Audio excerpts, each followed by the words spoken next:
इस मुख्य पाठ्यक्रम में आप सबका स्वागत है। प्राचीन न्याय के आधार इस विषय के अंतर्गत वैशेषिक दर्शन के उद्भव, विकास एवं आचार्यों के परिचय के संदर्भ में कुछ चर्चा करेंगे। पूर्व पाठ्यक्रम में हमने वैशेषिक दर्शन के उद्देश्य एवं भाष्य तथा टीका ग्रंथ एवं वैशेषिक दर्शन शैव संप्रदाय के अनुयायी हैं, इस संदर्भ में हमने विवेचन किया था। संप्रति वैशेषिक दर्शन के कुछ सिद्धांत के विषय पर चर्चा करेंगे, जिनमें अभाववाद को स्वीकार करने में युक्ति तथा परमाणुवाद, सृष्टिवाद, मोक्षवाद एवं अनेकात्मवाद इत्यादि विषय का विवेचन करेंगे। वैशेषिक सूत्र ग्रंथ का यदि अवलोकन करते हैं तो हमें साक्षात प्रतिज्ञा सूत्र में 6 भाव पदार्थों का उल्लेख मिलता है, जिनमें द्रव्य, गुण, कर्म, सामान्य, विशेष और समवाय हैं। द्रव्य पदार्थ पृथ्वी, जल, तेज, वायु, आकाश, काल, दिग, आत्मा एवं मन भेद से 9 प्रकार के हैं।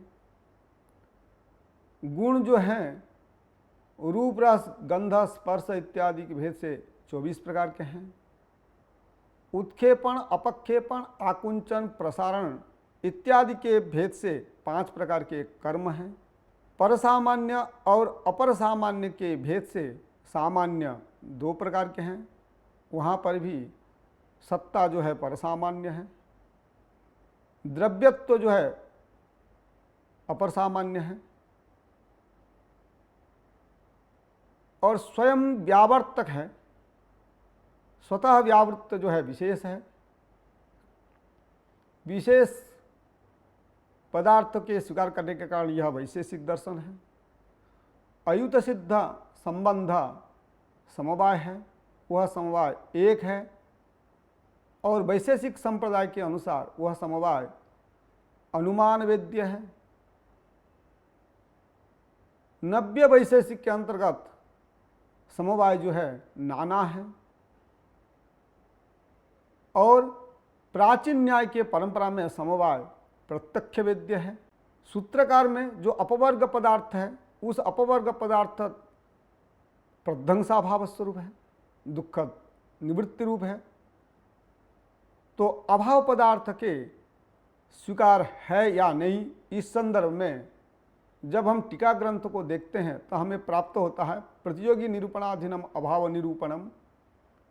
इस प्रकार उदयनाचार्य के वाक्य से यह ज्ञात होता है। सूत्रकार ने जो प्रतिज्ञा वाक्य में 6 पदार्थों का निर्वचन किया है वो प्रतियोगी परक हैं और प्रतियोगी के निरूपण के अधीन ही अभाव निरूपण होता है। इसीलिए सूत्रकार ने नवम अध्याय के प्रथमान्निक में 4 सूत्र का प्रतिपादन किया, जिसमें क्रिया गुण व्यपदेशाभावात यह सूत्र प्रागभाव का विधायक सूत्र है। सदसत यह सूत्र प्रध्वंसाभाव का विधायक सूत्र है। सच्च असत यह अन्योन्याभाव का विधायक सूत्र है। यच्च अन्यत असत अतः तद असत यह अत्यंताभाव का विधायक सूत्र है। इस प्रकार प्रागभाव, प्रध्वंसाभाव, अत्यंताभाव एवं अन्योन्याभाव के भेद से अभाव के 4 भेद प्रतिपादन सूत्रकार ने स्वयं ही किया है सूत्रों में।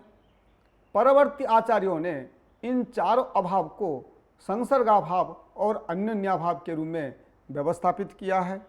वैशेषिक दर्शन के मूल सिद्धांत जो हैं उसमें जो है परमाणु कारणतावाद जो है प्रसिद्ध है,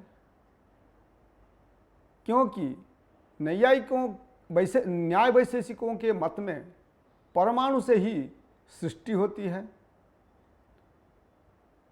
परमाणु उसी को कहते हैं जो निरवय हो और क्रियावान हो, जैसा कि शिवादित्य ने लक्षण बताया है। निरवयवत्वे सति क्रियावान परमाणु है, अर्थात परमाणु द्वय के संयोग से ही द्वैणुक की उत्पत्ति होती है। 3 द्वैणुक अर्थात 6 परमाणु के संयोग से ही त्रिसरणु की उत्पत्ति होती है। इसी क्रम में चतुरणु, उसके बाद कपालिका, कपालिका से कपाल, कपाल से शुद्ध अवयवी घट की उत्पत्ति होती है। एवं उसी में उन्होंने परमाणु जगत के समवायी कारण है या असमवायी कारण है या निमित्त कारण है, इस पर जब विचार होती है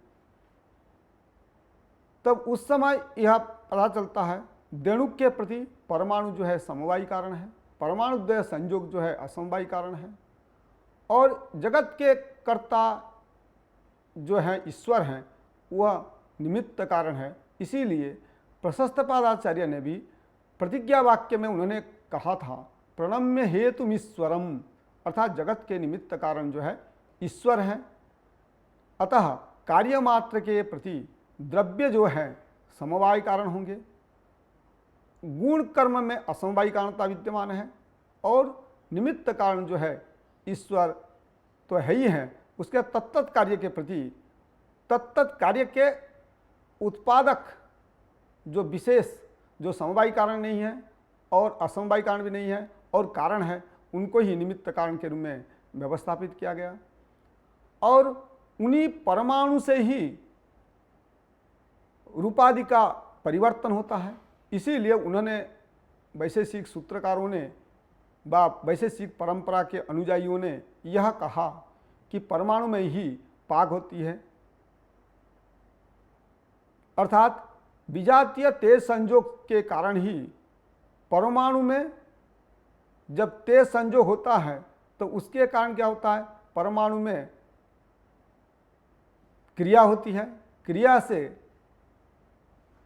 विभाग की उत्पत्ति होती है, उत्तर संयोग का नाश होता है, इसी क्रम में घट का भी नाश होता है, फिर पुनर्बार उसी क्रिया के बल से फिर परमाणु के द्वय के संयोग के एवं परमाणु में रक्तादि की उत्पत्ति होती है। इसी क्रम से ही परमाणु में पाकवाद जो है वैशेषिकों ने स्वीकार किया एवं नैयायिकों ने द्वैणुकादि अर्थात अवयवी में पाक स्वीकार किया है। दोनों में यही अंतर है, नैयायिकों के मत में पीलूपाक पीठरपाक है एवं वैशेषिक के मत में पीलूपाक है। और देखा जाए तो उनके यहाँ वैशेषिकों के यहाँ अर्थात न्याय वैशेषिक संप्रदाय में आत्मा जो है अनेक है, अर्थात जीवात्मा परमात्मा के भेद से आत्मा 2 प्रकार के हैं। जीवात्मा जो है प्रति शरीर भिन्न भिन्न है, अतः और परमात्मा एक है। इसीलिए यहाँ अनेक आत्मवाद का भी सिद्धांत प्रतिपादन किया जाता है। उसी प्रकार असत कार्यवाद की व्यवस्था भी न्याय वैशेषिक दर्शन में प्राप्त किए जाते हैं। इसका मतलब कार्य उत्पन्न से पहले कारण में व्यवस्थित नहीं था, अर्थात कारण समुदाय के सामग्री के होने पर ही एक नवीन कार्य की उत्पत्ति होती है। इसीलिए असत कार्यवाद को सिद्धांत को न्याय वैशेषिकों ने स्वीकार किया है। एवं सृष्टिवाद के संदर्भ में भी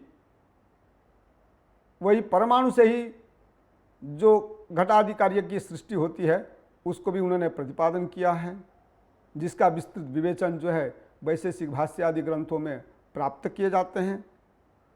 मोक्षवाद के संदर्भ में आता है जो आत्यंतिक दुख निवृत्ति जो है मोक्ष होता है, किंतु वो आत्यंतिक दुख रूप निवृत्ति रूप जो मोक्ष है वो एक अभाव स्वरूप है। मुक्तावस्था में आत्मा में ज्ञान रहता है या नहीं रहता है, इसमें भी अगर देखा जाए तो वैशेषिक की जो मुक्तिवाद है वो जड़वाद है, ऐसा शास्त्रेतर शास्त्रोंकारों ने कहा है। नैयायिकों के जो मुक्ति है उस मुक्त अवस्था में संबित रहता है, ऐसा आचार्य शंकर ने भी संक्षेप शारीरक जय ग्रंथ में प्रतिपादन किया है। जब शास्त्र के विचार होंगे उस प्रसंग में इसका प्रतिपादन आगे होते रहेंगे। वैशेषिक परंपरा में वृत्ति ग्रंथ बहुत सारे मिलते हैं, जिसमें वैशेषिक सूत्रोपस्कार पर्यालोचनया वैशेषिक सूत्राणाम प्राचीना भारद्वाज विवृत्ति आसीदिति अवगच्छामः। शंकर मिश्र के वैशेषिक सूत्रोपस्कार को कुछ लोग प्रकरण ग्रंथ के रूप में कहते हैं, कुछ लोग उसको वृत्ति ग्रंथ के रूप में कहते हैं। उसी प्रकार जयनारायण तर्क पंचांग विरचित विवृत्ति भी हैं एवं सूत्रवृत्ति के अज्ञात कर्तृ भी हमको प्राप्त होते हैं।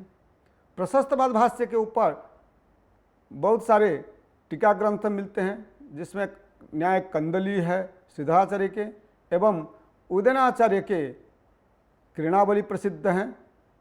अगर देखा जाए तो न्याय वैशेषिकों में कुछ अंश में मतभेद तो हैं, जैसे पाकज प्रक्रिया में मतभेद आते हैं, प्रमाणांश में भी संख्या में मतभेद आते हैं, फिर भी इन दोनों दर्शन बहुत सारे तत्वों में प्रतिपादन के दृष्टि में समान लगते हैं। इसलिए न्याय वैशेषिक दर्शन को समान तंत्र भी कहा जाता है।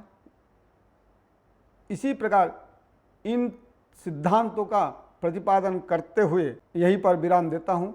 आप सभी को धन्यवाद।